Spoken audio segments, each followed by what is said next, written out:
La isla del tesoro. Una novela de Robert Louis Stevenson.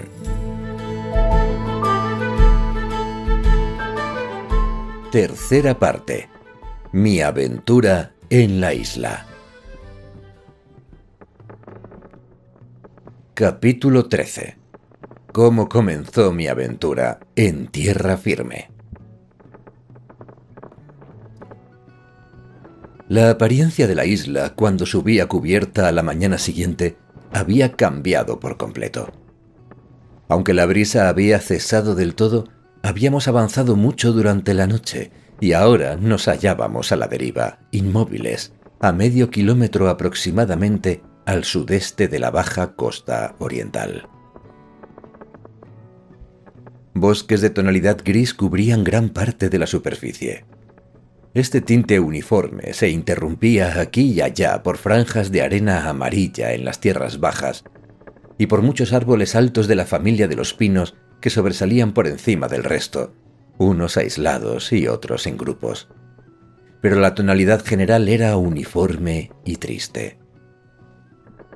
Las colinas se alzaban nítidamente por encima de la vegetación en forma de agujas de roca desnuda.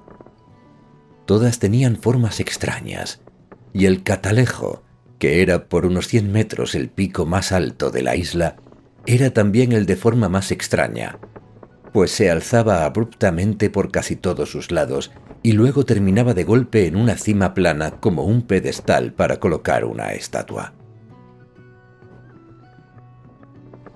La Hispaniola se balanceaba hasta las bordas con el oleaje del océano. Las perchas tiraban de los motones, el timón golpeaba de un lado a otro, y todo el barco crujía, gemía y se sacudía como una fábrica en marcha. Tuve que agarrarme con fuerza al obenque, y el mundo giraba vertiginosamente ante mis ojos, pues aunque me consideraba un marinero decente cuando el barco avanzaba, eso de estar quieto y ser mecido como una botella era algo que nunca aprendí a soportar sin náuseas, y menos aún por la mañana con el estómago vacío. Tal vez fuera eso. O tal vez fuera el aspecto de la isla, con sus bosques grises y melancólicos, sus espiras de piedra salvaje y la rompiente que podíamos ver y oír, espumosa y atronadora contra la playa escarpada. El caso es que aunque el sol brillaba fuerte y caliente y las aves costeras pescaban y chillaban a nuestro alrededor, y cualquiera habría pensado que estaríamos deseando pisar tierra firme después de tanto tiempo en el mar, a mí se me encogió el corazón, como suele decirse, y desde la primera mirada odié hasta el pensamiento de la isla del tesoro. Nos esperaba una mañana de trabajo tedioso, porque no se divisaba el menor soplo de viento y había que sacar los botes, armar las tripulaciones y remorcar el barco 3 o 4 millas hasta rodear el extremo de la isla y adentrarnos por el estrecho pasaje que llevaba al fondeadero tras la isla del esqueleto. Me ofrecí voluntario para uno de los botes, aunque no tenía ningún motivo para hacerlo. El calor era sofocante, y los hombres protestaban amargamente mientras remaban. Anderson estaba al mando de mi bote, y en vez de mantener a la tripulación en orden, refunfuñaba tanto como el peor de ellos. Bueno, dijo con una blasfemia, al menos esto no va a durar para siempre. Me pareció una muy mala señal, pues hasta ese día los hombres habían cumplido con su trabajo de buen grado y con ánimo, pero el simple avistamiento de la isla había relajado las cuerdas de la disciplina. Durante toda la maniobra, John el Largo se mantuvo junto al timonel y dirigió el barco. Conocía el paso como la palma de su mano, y aunque el sondador obtenía en cada punto más profundidad de la que figuraba en el mapa, John no vaciló ni una sola vez. «Aquí hay una fuerte corriente con la bajamar», dijo, «y este paso ha sido cavado, por así decirlo, con una pala». Echamos el ancla justo donde indicaba el mapa. a unos 600 metros de cada orilla, con tierra firme a un lado y la isla del esqueleto al otro. El fondo era de arena limpia. El chapuzón de nuestra ancla levantó una nube de aves que comenzaron a volar en círculos sobre los árboles, graznando, pero en menos de un minuto habían vuelto a posarse y todo volvió a quedar en silencio. El lugar estaba completamente cerrado por tierra, rodeado de bosques cuyos árboles llegaban hasta la misma línea de la pleamar. Las orillas eran en su mayoría planas, y las cimas de las colinas se alzaban en la distancia formando una especie de anfiteatro natural, una aquí, otra allá. Dos pequeños ríos, o más bien dos pantanos, desembocaban en aquel estanque como podría llamarse. El follaje de esa parte del litoral tenía un brillo venenoso. Desde el barco no divisábamos ni el fortín ni la empalizada, pues estaban completamente ocultas entre los árboles. Y de no ser por el mapa en el camarote, podríamos haber sido los primeros en fondear allí desde que la isla surgió de las aguas. No se movía una brizna de aire, ni se oía más silencio que el de la rompiente, a más de medio kilómetro de distancia, golpeando las playas y las rocas exteriores. Un olor peculiar y estancado flotaba sobre el fondeadero. Olor a hojas empapadas y troncos podridos.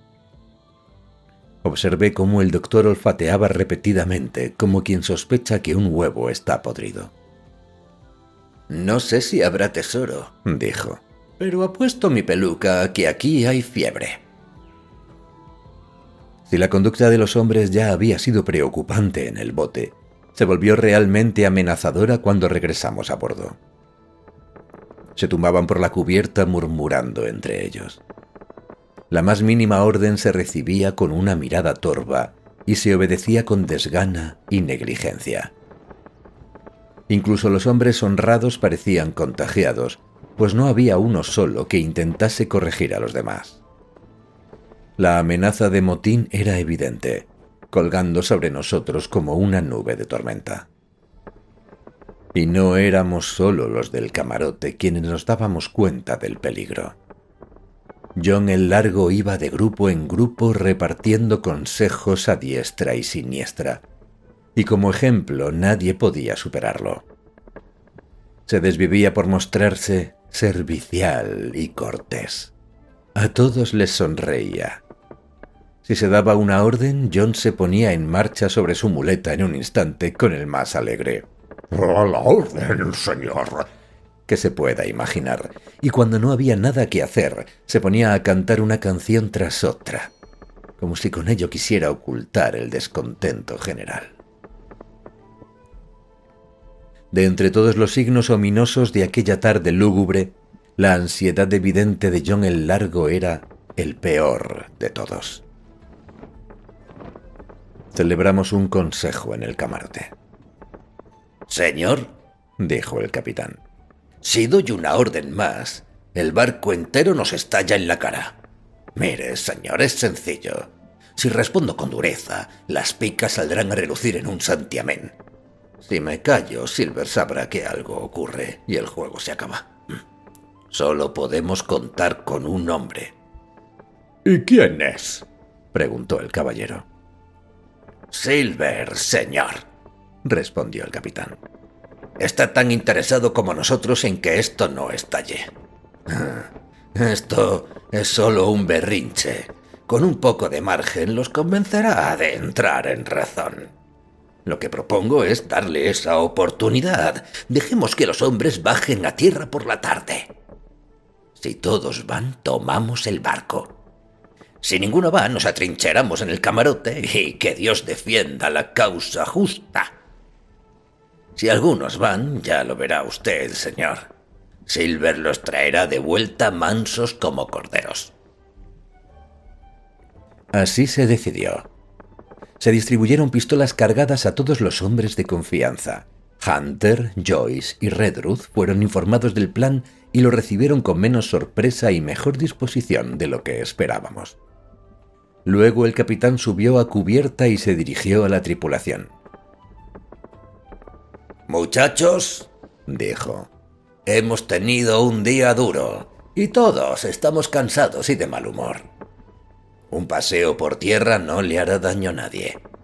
Los botes siguen en el agua, podéis tomar las chalupas y todo el que quiera puede ir a tierra esta tarde. Dispararé un cañonazo a media hora antes del anochecer para que sepáis que es el momento de regresar». Creo que esos necios creían que iban a tropezar con el tesoro en cuanto desembarcaran, porque salieron de su mal humor al instante y dieron una aclamación que hizo eco en una colina lejana y volvió a hacer volar y chillar a los pájaros sobre el fondeadero. El capitán fue lo bastante astuto para no quedarse a la vista. Se esfumó enseguida, dejando a Silver organizar la partida, y me parece que hizo bien. De haber permanecido en cubierta no podría haber fingido ignorar la situación.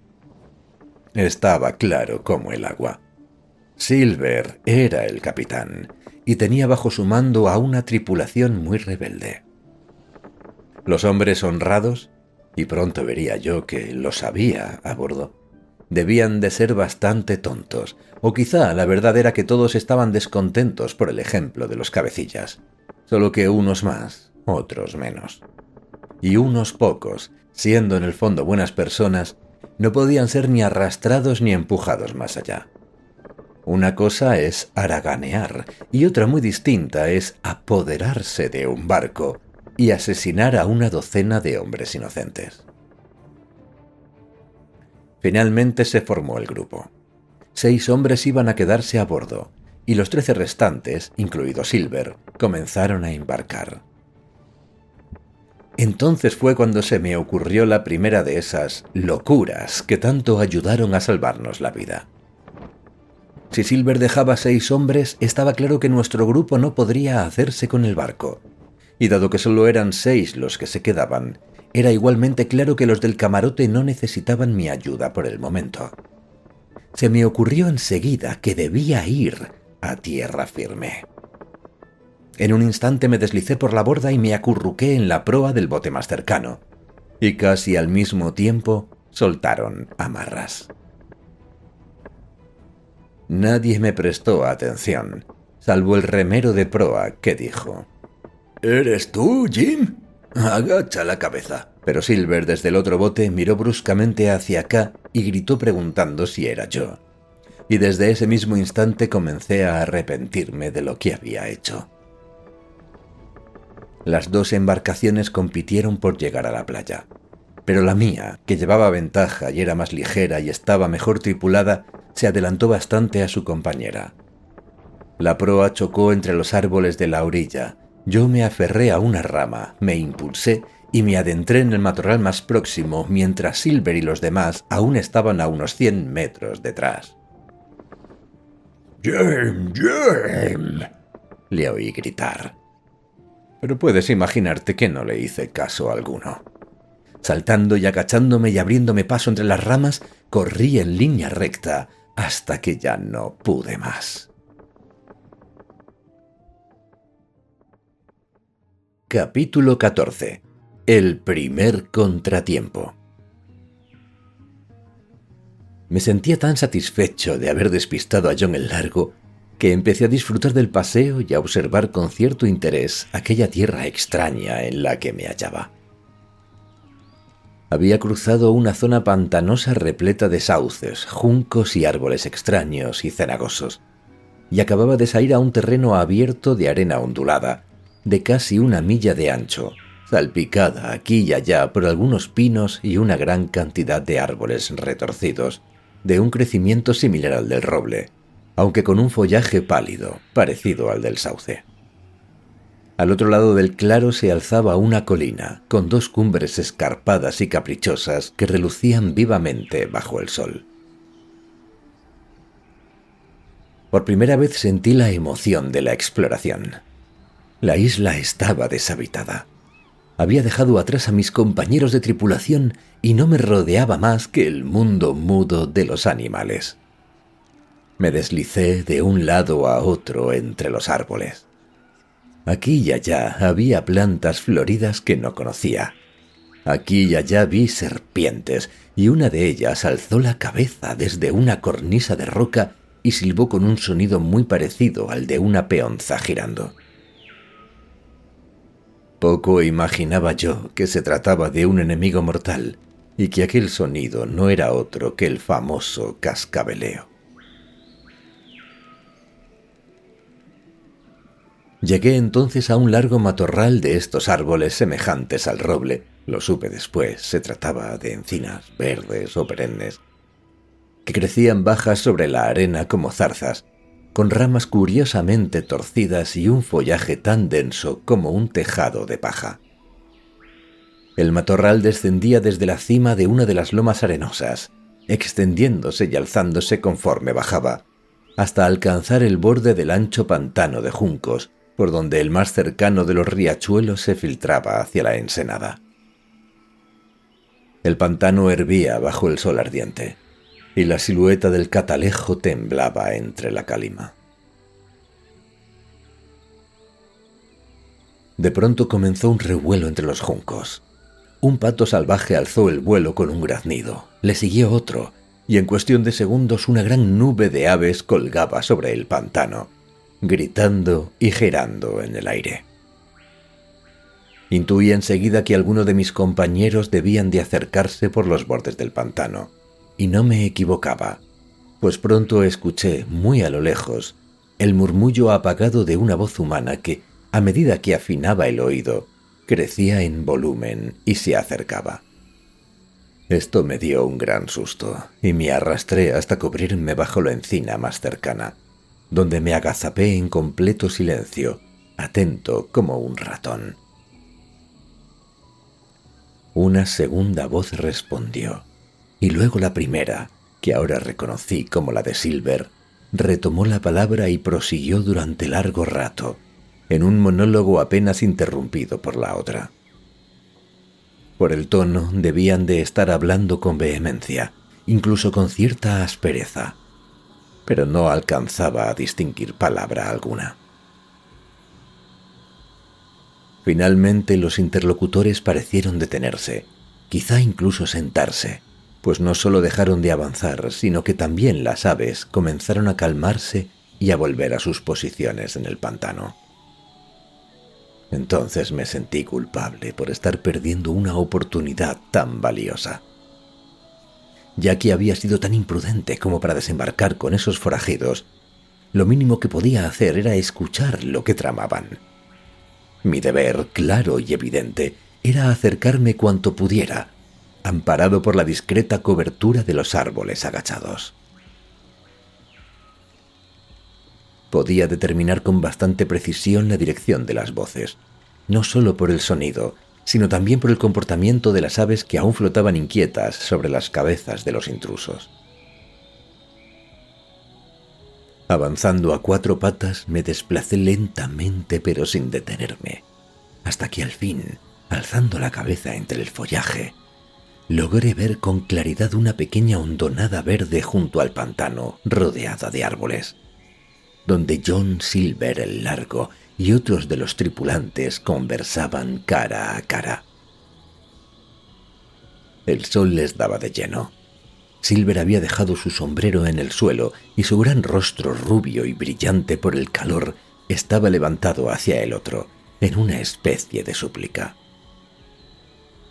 «Camarada», decía, «es porque te valoro como en oro en polvo. Oro en polvo, y puedes jurarlo.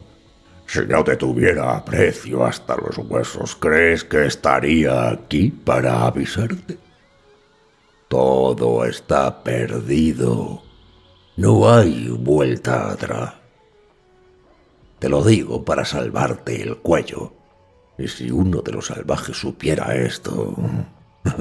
Dime, Tom, ¿dónde crees que estaría yo?» Silver, respondió el otro hombre, y noté que no solo tenía la cara roja, sino que hablaba con voz ronca como la de un cuervo, y ésta le temblaba como una cuerda tensada. Silver, eres viejo y tienes fama de honesto. Y además tienes dinero, cosa que muchos pobres marineros no tienen. Y eres valiente, o eso creo. ¿Y me dices que te vas a dejar arrastrar por esa pandilla de vagos? Ni hablar. Tan cierto como que Dios me ve, antes perdería una mano. Si traiciono mi deber... Y entonces de repente fue interrumpido por un sonido. Había encontrado a uno de los hombres fieles, y justo en ese momento llegó la noticia de otro. Muy lejos en el pantano estalló de pronto un grito de rabia seguido de otro, y luego un chillido espantoso, prolongado. Las rocas del catalejo devolvieron el eco una y otra vez. Toda la bandada del pantano alzó el vuelo de nuevo, oscureciendo el cielo con su batir de alas simultáneo. Y aun cuando este alarido de muerte resonaba en mi cabeza, el silencio volvió a imponerse, y solo el aleteo de las aves al volver a posarse y el bramido lejano del oleaje rompían la modorra de la tarde. Tom había dado un salto al oír el grito, como un caballo espoleado, pero Silver no pestañeó. Seguía en su sitio, apoyado con ligereza sobre su muleta, observando a su compañero como una serpiente a punto de atacar. «John», exclamó el marinero extendiendo una mano. ¡No se te ocurra!, gritó Silver dando un salto hacia atrás como si fuera un gimnasta entrenado. «Ni se te ocurra, si así lo quieres, John Silver», dijo el otro. «Es tu negra conciencia la que te hace temerme. Pero por el amor de Dios, dime qué ha sido eso». ¿Eso? replicó Silver, sonriendo con cuidado, pero más alerta que nunca, el ojo convertido en un punto brillante como una astilla de vidrio. Oh, eso. Supongo que habrá sido Alan. Y en ese momento Tom se encendió como un héroe. «¿Alan?», gritó. «Entonces que Dios lo acoja porque fue un verdadero marinero. Y tú, John Silver, has sido mi camarada mucho tiempo, pero ya no lo eres más. Si he de morir como un perro, moriré cumpliendo con mi deber. ¿Has matado a Alan? Mátame a mí también si puedes, pero te desafío». Y dicho esto, el valiente dio la espalda al cocinero y echó a andar en dirección a la playa. Pero no estaba destinado a llegar lejos. Con un grito, John se aferró a una rama, sacó la muleta de su axila y lanzó ese tosco proyectil al aire. Golpeó a Tom con violencia atroz, de punta, justo en el centro de la espalda. El pobre levantó los brazos, dio un gemido y cayó. Si resultó herido de gravedad o no, nunca se supo. Por el sonido parecía que se le había roto la columna en el acto, pero no se le dio tiempo para recuperarse. Silver, ágil como un mono pese a su pierna sin muleta, cayó sobre él de inmediato y le hundió 2 veces el cuchillo hasta la empuñadura en aquel cuerpo indefenso. Desde mi escondite pude oírle jadear al clavar las puñaladas. No sé lo que es desmayarse, pero durante un buen rato todo el mundo giró ante mis ojos, envuelto en una niebla giratoria. Silver, los pájaros y la cima del catalejo dando vueltas sin orden, y todo tipo de campanas repicando y voces lejanas clamando en mis oídos. Cuando volví en mí, el monstruo se había recompuesto, con la muleta bajo el brazo y el sombrero en la cabeza. Justo delante de él, Tom yacía inmóvil sobre la hierba, pero el asesino no le prestaba la menor atención, limpiando su cuchillo ensangrentado en un manojo de hierba. Todo lo demás permanecía igual. El sol seguía brillando despiadado sobre el pantano humeante y la elevada cima de la montaña, y apenas podía creer que un asesinato acabara de ocurrir ante mis ojos y que una vida humana hubiese sido cortada tan cruelmente. Pero entonces John se llevó la mano al bolsillo, sacó un silbato y lanzó varias señales moduladas que resonaron a lo lejos en el aire caldeado. No podía saber, por supuesto, qué significaban, pero me llenaron de pavor. Vendrían más hombres. Podían descubrirme. Ya habían matado a 2 de los nuestros. Tras Tom y Alan, ¿no podía ser yo el siguiente? De inmediato empecé a liberarme y arrastrarme de nuevo con toda la rapidez y sigilo que pude hacia la parte más abierta del bosque. Mientras lo hacía, oí gritos que iban y venían entre el viejo bucanero y sus camaradas, y este sonido de peligro me dio alas.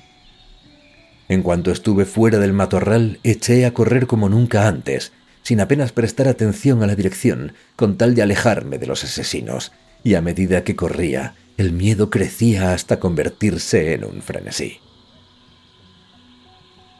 En verdad, ¿podía alguien estar más completamente perdido que yo? Cuando disparasen el cañón, ¿cómo iba yo a atreverme a bajar hasta los botes entre esos demonios aún humeantes por su crimen? ¿No me rompería el cuello el primero que me viera como quien estruja un ave? ¿No delataría mi ausencia misma que me había alarmado y, por tanto, que sabía demasiado? Todo había acabado, pensé. Adiós a la Hispaniola. Adiós al caballero, al doctor y al capitán. No me quedaba otra opción que morir de hambre o a manos de los amotinados. Todo este tiempo, como digo, seguía corriendo, y sin darme cuenta había llegado al pie de la colina de las 2 cumbres y entrado en una zona de la isla donde las encinas crecían más separadas y tenían aspecto de verdaderos árboles forestales por su porte y tamaño. Mezclados con ellas había algunos pinos dispersos de entre 15 y 20 metros de altura. El aire también olía más fresco que junto al pantano. Y fue en aquel paraje donde presencié una escena que me heló la sangre en las venas.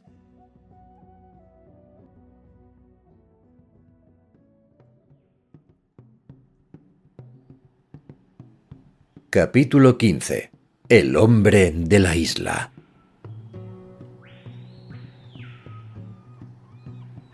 De repente, por la ladera de aquel monte tan escarpada y pedregosa, oí caer unas piedras que rebotaron contra los árboles. Instintivamente me volví hacia aquel sitio y vi una extraña silueta que se ocultaba, con gran rapidez, tras el tronco de un pino. Lo que aquello pudiera ser, un oso, un mono o hasta un hombre, no podía decirlo a ciencia cierta. Parecía una forma oscura y greñuda. Es todo cuanto vi. Pero el terror ante esta nueva aparición me paralizó. Me sentía acorralado. A mis espaldas los asesinos, y ante mí aquella cosa informe y que presentía al acecho. Me pareció, sin embargo, mejor enfrentarme a los peligros que ya conocía que a ese otro ignorado. Hasta el propio Silver me resultaba ahora menos terrible que ese engendro de los bosques. Así que, dando media vuelta y sin dejar de mirar a mis espaldas, empecé a retroceder en dirección a los botes. Entonces vi de nuevo aquella figura y vi que, dando un gran rodeo, pretendía sin duda cortarme el camino. Yo estaba totalmente exhausto. Pero aunque hubiera estado tan fresco como al levantarme de la cama, comprendí que no podía competir en velocidad con aquel adversario.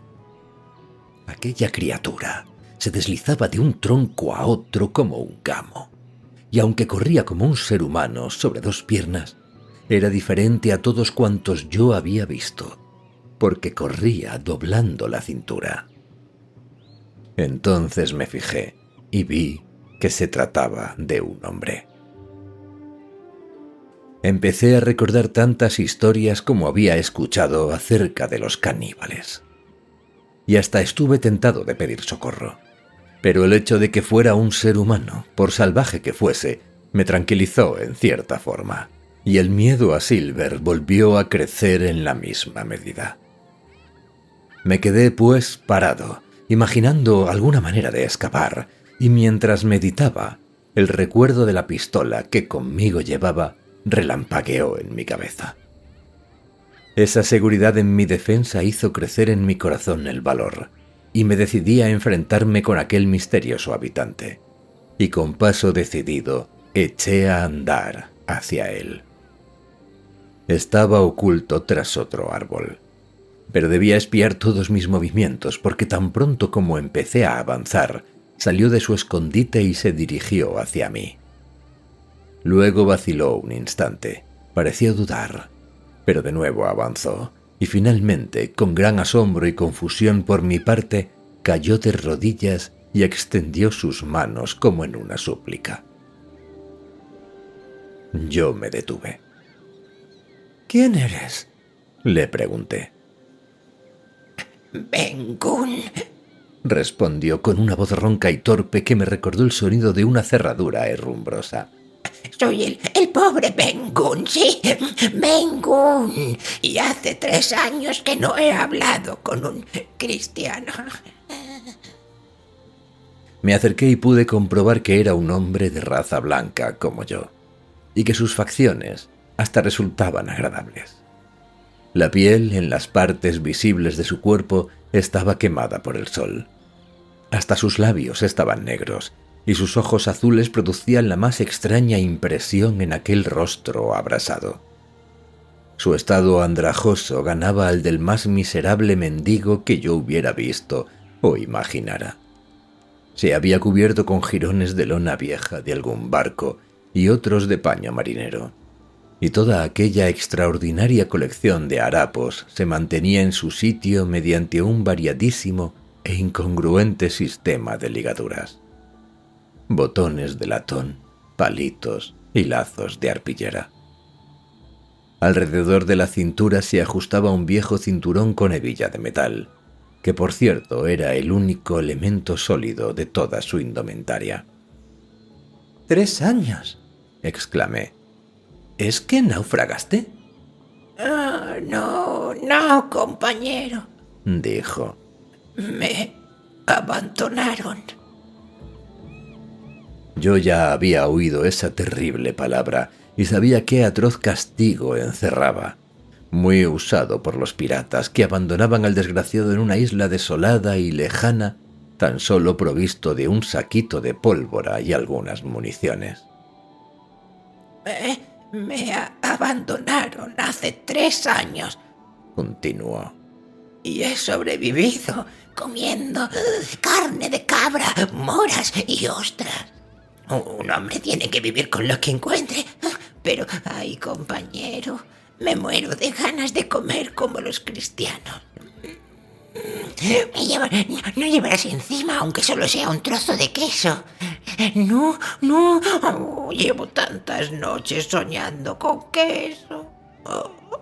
Y una buena tostada. Y cuando me despierto sigo aquí. «Si alguna vez consigo regresar a bordo», le dije, «tendrás todo el queso que quieras». Mientras yo hablaba, él palpaba la tela de mi casaca, me acarició las manos, miraba mis botas y no dejó de mostrar durante todo el tiempo que estuvimos hablando la más infantil de las alegrías por hallarse con otro ser humano. Pero al oír mis últimas palabras se quedó perplejo, mirándome asombrado. «Si consigues regresar a bordo», repitió. ¿Y quién puede impedírtelo? «Ya sé que tú no», le contesté. Oh, puedes estar seguro», exclamó. «Lo que tú... Pero ¿cómo te llamas, compañero?» «Jim», le dije. Jim», dijo encantado. «Pues bien, Jim, si supieras la vida tan desastrosa que he llevado, te avergonzarías de mí. Alguien podría decir al verme en este estado que mi madre era una santa». «La verdad es que no», le contesté. «Ah», dijo él. «pues lo era. Tenía fama de muy piadosa. Y yo fui un chico honrado y piadoso. Sabía el catecismo de memoria y podía repetirlo tan deprisa que no se distinguía una palabra de otra. Y ya ves en qué he caído, Jim. Empecé jugando al tejo en las losas de los cementerios. Así es como empecé. Pero luego hice cosas peores. Y no obedecía a mi pobre madre, que me repetía sin cesar que iba por el camino de la perdición. Oh, y no se equivocó, pero la providencia me trajo a esta isla para que en su soledad volviera a mi ser verdadero. Y ahora soy un hombre piadoso y arrepentido. Ya nunca beberé ron. Solo un dedal para darme buena suerte en cuanto tenga a mano una barrica. He hecho voto de ser honrado. Y además, Jim... Y añadió bajando la voz.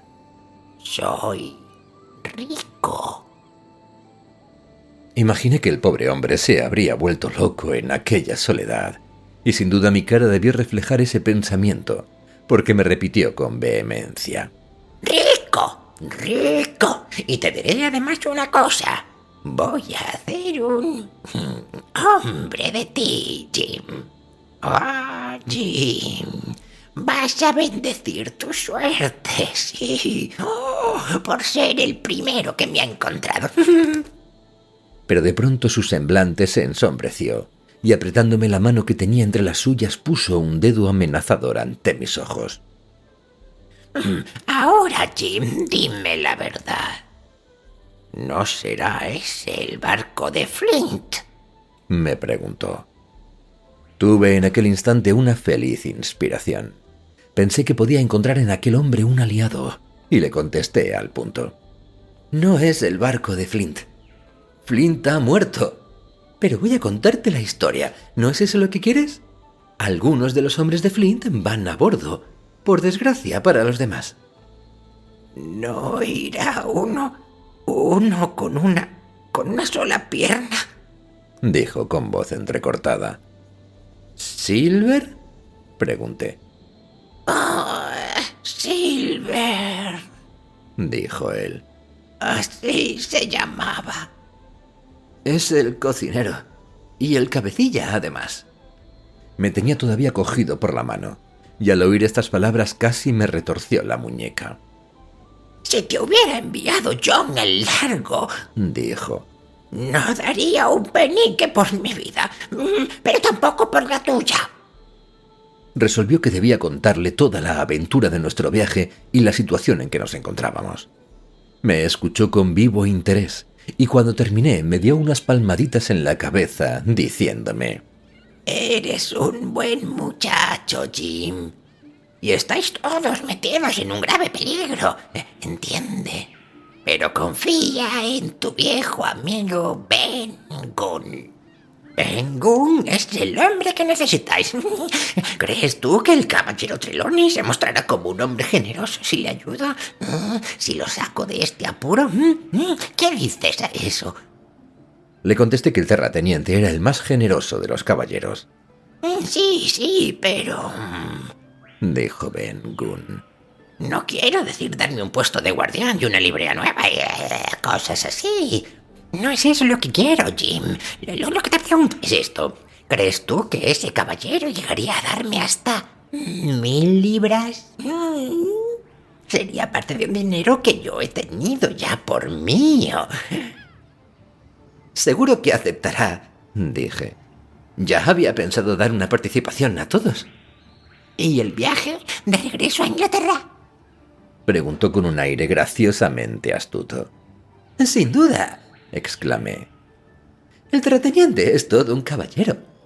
Y además, si nos libramos de los amotinados, necesitaremos de ti para gobernar la coleta hasta la patria. Dijo. Eso es cierto. Y pareció tranquilizarse.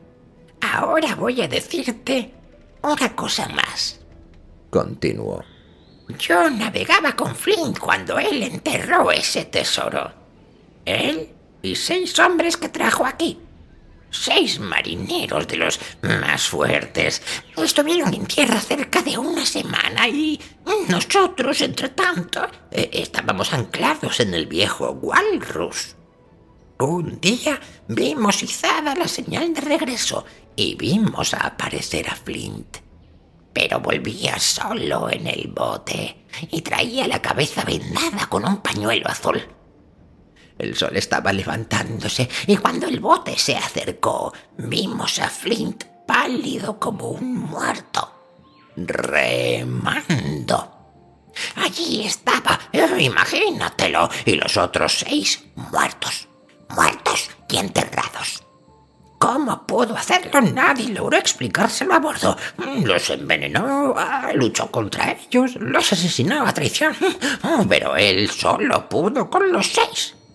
Billy Bones era el segundo de a bordo y John el Largo el contramaestre.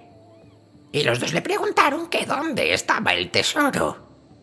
¡Ah!, les respondió. Si queréis averiguarlo, podéis ir a tierra y hasta quedaros allí, pero yo zarparé ahora mismo por Satanás en busca de más oro.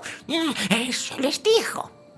3 años más tarde iba yo en otro barco y pasamos a la altura de esta isla. Muchachos, les propuse, ahí está el tesoro de Flint. Vamos a desembarcar y buscarlo. El capitán no le gustó la idea, pero mis compañeros ya estaban resueltos y desembarcamos. Pasamos 12 días enteros buscándolo. Y cada día que pasaba crecía su rencor contra mí, hasta que una buena mañana decidieron regresar a bordo. «¿Y tú, Benjamin Gunn?», me dijeron. «Ahí te dejamos un mosquetón». Y añadieron: «Y una pala y un pico. Quédate y cuando encuentres el dinero de Flint, todo para ti». Pues bien, Jim, 3 años llevo aquí desde aquel día y sin probar un bocado de cristiano. Pero mírame, ¿te parece que tengo el aspecto de uno de esos piratas? No, y eso es porque nunca lo he sido, ni lo soy. Al decir estas palabras, me guiñó un ojo y me dio un pellizco. Dile a Trelawney precisamente eso, Jim. Me insistió. Ni lo fui, ni lo soy. Repítele esas palabras. Y recuerda decirle: durante 3 años él ha sido el único habitante de la isla, con sus días y sus noches, con sus soles y sus lluvias. Unas veces pasaba el tiempo rezando, dile eso, y otras acordándose de su pobre madre, que ojalá aún viva. No te olvides de decirle eso también, pero que la mayor parte del tiempo lo ha pasado Gunn ocupado, esto es muy importante que se lo digas, con otro asunto, y entonces le das un pellizco, como este. Y volvió a pellizcarme mientras me hacía un gesto de complicidad. Después, siguió, después te detienes y le dices esto: Gunn es un buen nombre. Repíteselo y pone toda su confianza del mundo, toda la confianza del mundo, no olvides machacarle esto, en un caballero de nacimiento y no en esos otros caballeros de fortuna. Y eso que él fue uno de ellos.